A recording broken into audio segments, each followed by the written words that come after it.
G7 외교개발장관회의에 북한 인권에 대한 심각한 우려 표명과 북한 비핵화 촉구.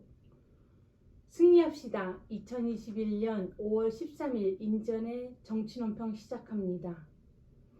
매일 발생하는 각종 이슈들로 인해 이슈가 이슈를 덮고 지나가고 있습니다. 하지만 스쳐 지나가게 놔두면 안 되는 이슈들이 있죠. 북한의 인권 문제와 북한 비핵화 사안입니다. 지난 5일 영국 런던에서 발표된 G7 외교장관들, 즉 미국과 영국, 독일, 프랑스, 이탈리아, 캐나다, 일본이 참여한 공동성명을 직접 살펴보았습니다.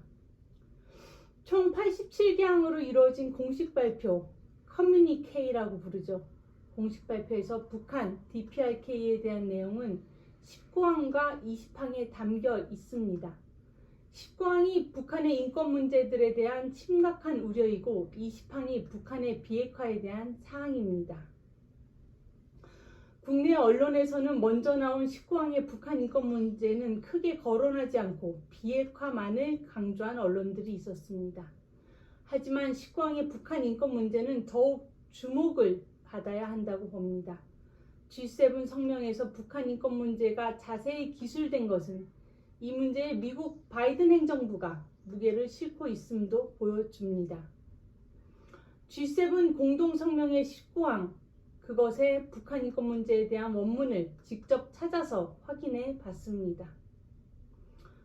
우리는 북한 정권의 광범위한 정치범 수용소를 포함해서 문서로 기술되어 있는 북한의 인권 침해와 인권 유린에 대해 심각하게 우려한다. 우리는 북한이 모두를 위한 인권을 존중하고 모든 관련 유엔 조직들과 협력하고 유엔 북한인권특별보고관의 북한 방문을 허용하고 납치 문제에 대해 즉각적 해결할 것을 촉구한다. 북한 국경이 폐쇄됨에 따라 북한의 상태에 대한 정보가 부족함을 비추어 우리는 취약계층의 복지, 특히 그들이 적절한 영양, 깨끗한 물, 의료시설에 접근할 수 있는지에 대해 깊이 우려한다. 중략하고요. 게다가 북한 인권에 대한 서술 중 마지막 문장을 주목할 필요가 있습니다. 마지막 문장은 다음과 같습니다.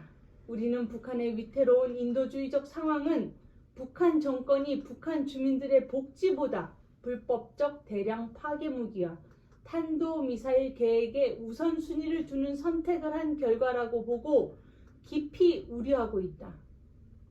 G7 국제사회는 북한 정권이 북핵 및 대량 파괴 무기 개발을 하는데 자원을 집중하느라 북한 주민들의 생존이 위협당하고 있음을 알고 있고 분명하게 인지하고 있는 것입니다.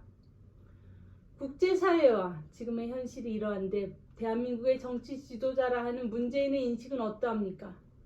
남북관계에 찬물을 끼얹으면 엄정한 법 집행을 한다라는 문재인의 안중에는 오로지 김정은, 김여정 남매에 대한 끔찍스러운 배려만이 있을 뿐입니다.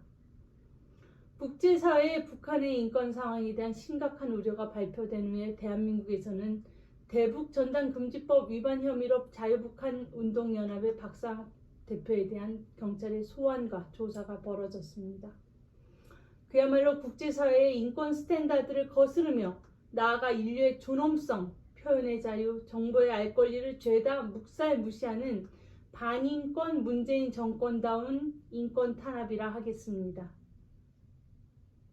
문재인 정권의 파멸, 확실한 정권 교체만이 이런 반인권적, 시대착오적 상황을 종식시킨다고 믿습니다. 국제사회가 북한 인권 문제를 이렇게 심각하게 우려하는데 우리 대한민국 국민들 자신이 북한 인권 문제에 무심하지 않을 수 있기를 바랍니다. 북한 주민의 인권에 대한 생각과 자유민주주의 통일 대한민국에 대한 희망을 놓지 말기를 바랍니다. 이상입니다. 승리합시다.